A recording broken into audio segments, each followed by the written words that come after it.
letting your children live the dreams that you couldn't live. Let them live their own lives. Let them live their life. Let them be who God has called.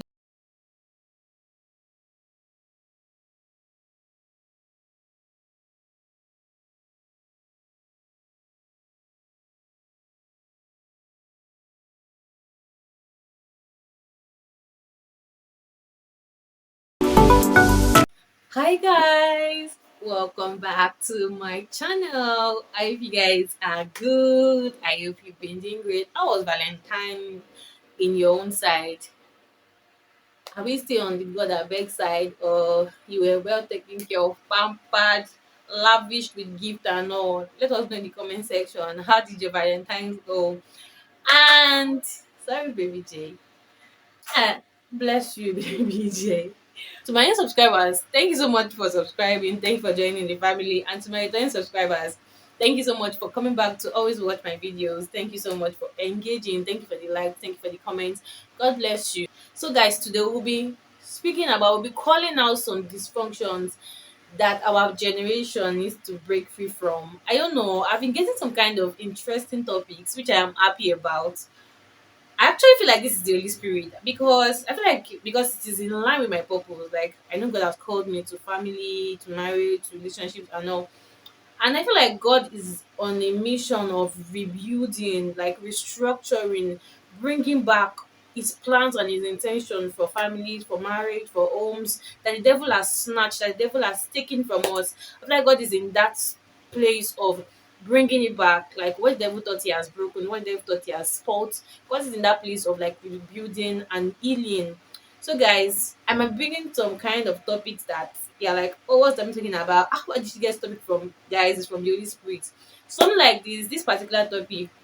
So, we're talking about dysfunctions that our generation needs to break from. Wow, what the previous generation, what our parents' generation did that we feel like we can do better, that it shouldn't be. So, number one point is parents not being able to actually apologize to their children when they hurt them or when they wrong them.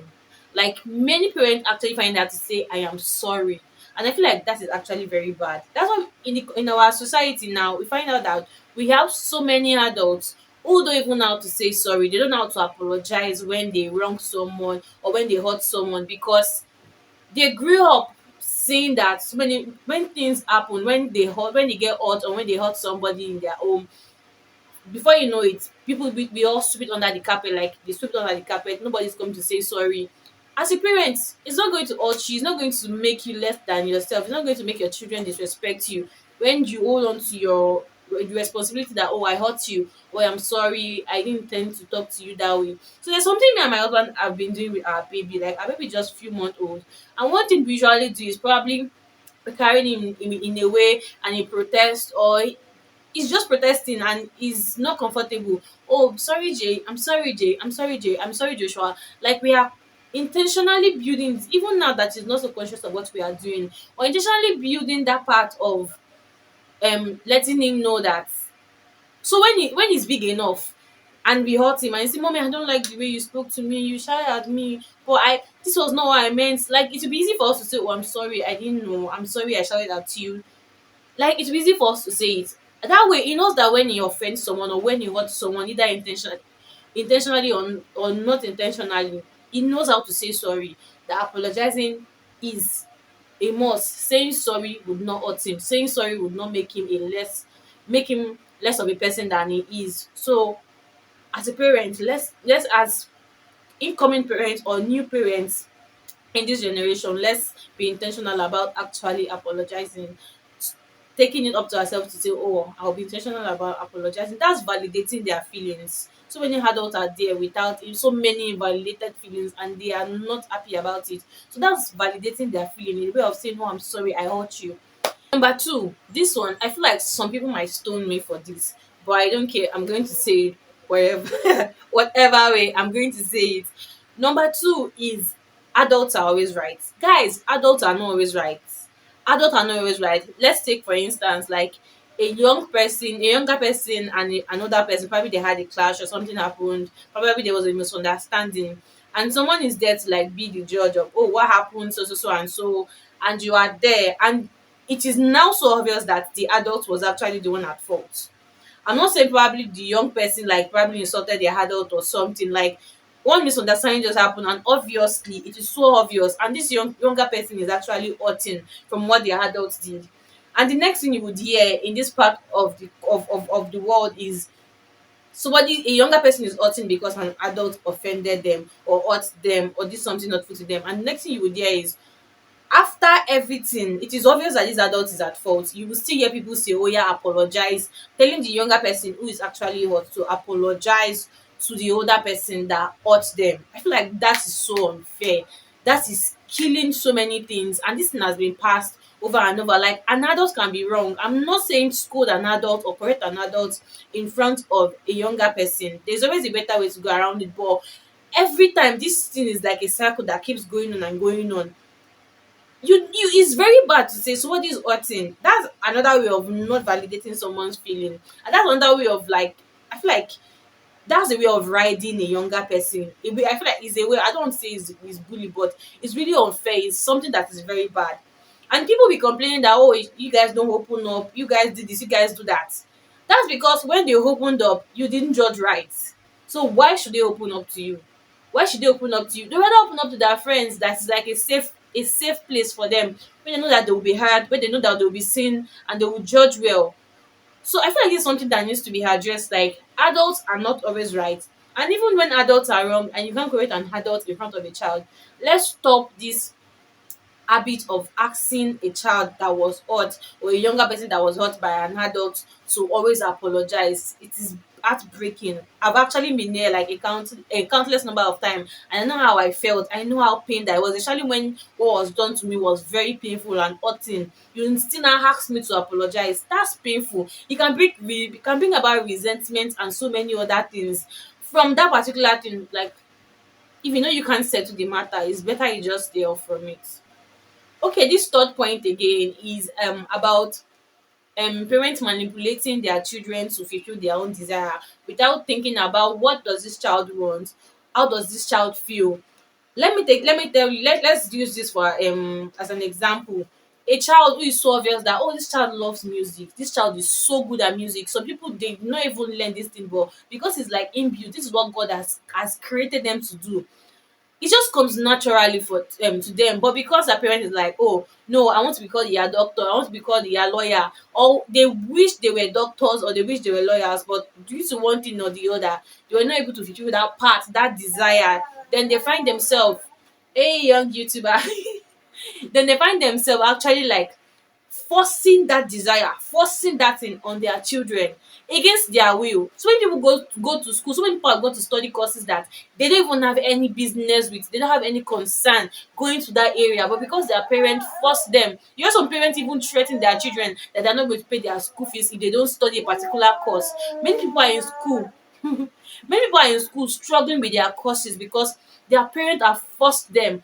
One auntie has forced them, one uncle has forced them, the community, society has forced them to be who they are not, to go in line with what is not even part of their destiny. So I feel like parents giving children free will and supporting them. So many people that have been great footballers, but because their parents feel like, um of all things for you to say you want to become a footballer, like can parents learn how to support their children's desire, their children's dream, like without imposing their own desire. Stop letting your children live the dreams that you couldn't live. Let them live their own lives. Let them live their life. Let them be who God has called them to be. And I feel like this is going to stop, or this will not stop until parents are spiritually inclined with God. Until we start having parents who hear from God per time, per season, concerning all that has to do with their life. I feel like I'm becoming so passionate. I can feel it in my cheek. So guys, I feel like we have to get to that point in this generation where regardless of the step, the decision that we want to take concerning our child, is it in the school, that the daycare he has to go to, the school he has to go to, the course he has to study, everything we have to take it to God. God, where are you leading this guy to? What do you want him to do? Who have you called my child to become?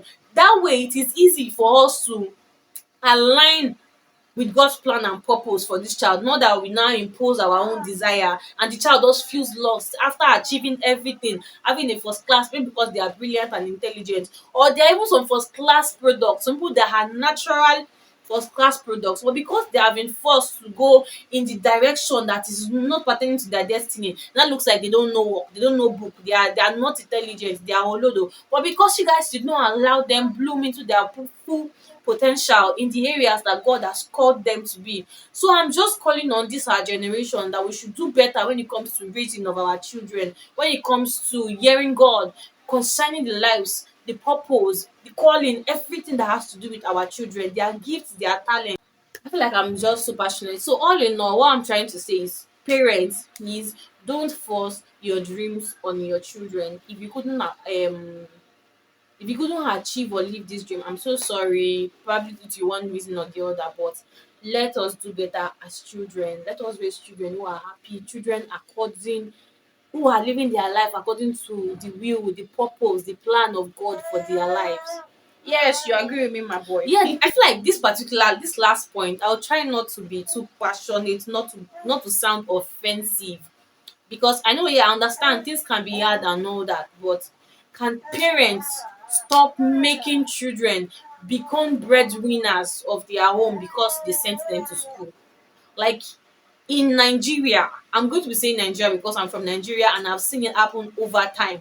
A child just in 400 level, even some children that are still in school, because they now have one business or one side also that they are doing, and you feel like they can fend for themselves, and the next thing, parents are already billing them.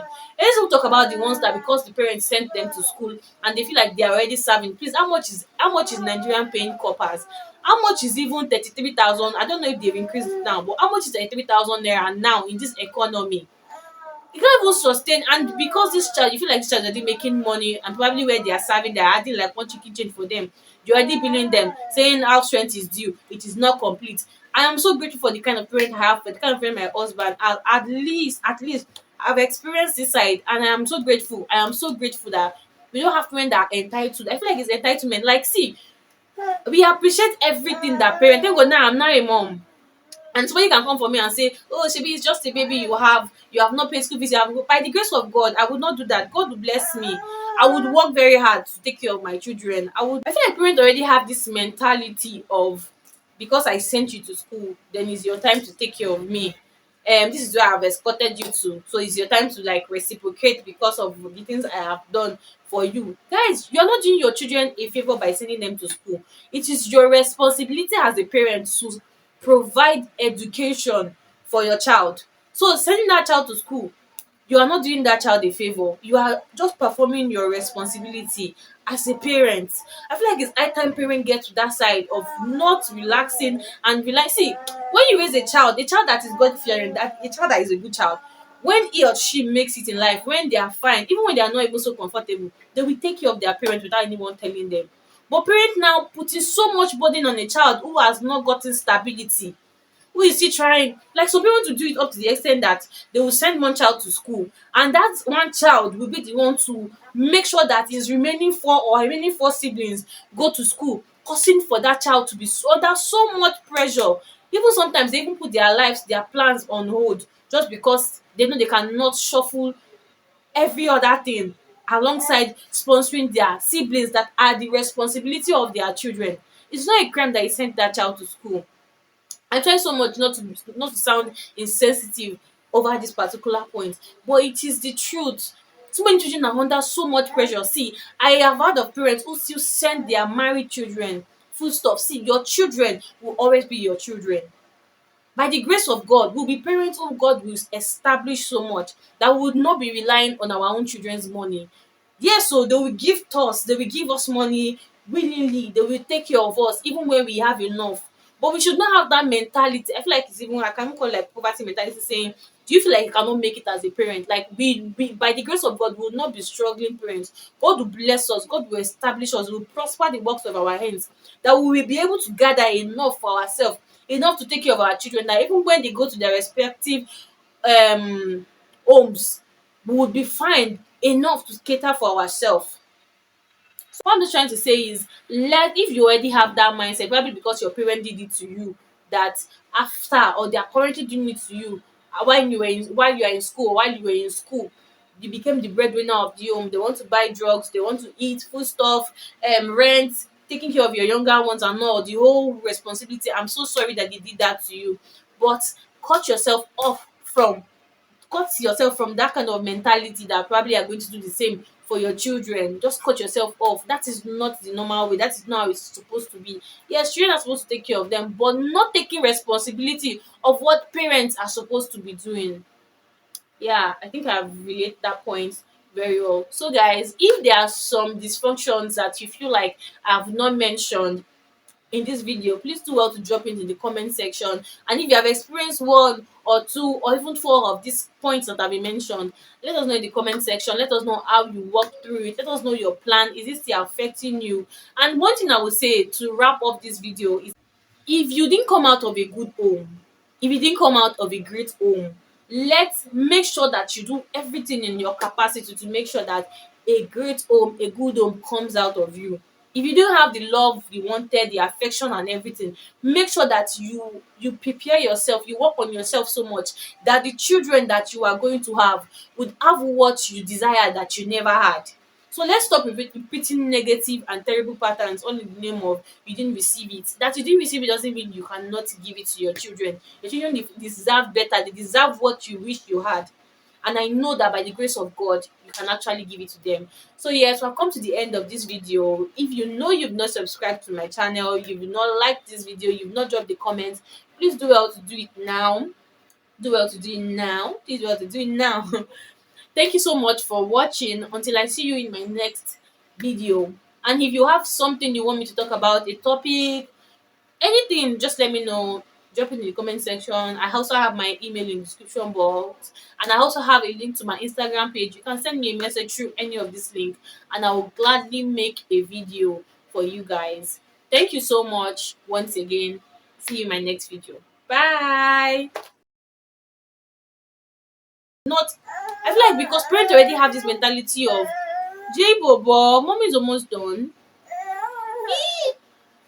AJ, boo boo, boo boo,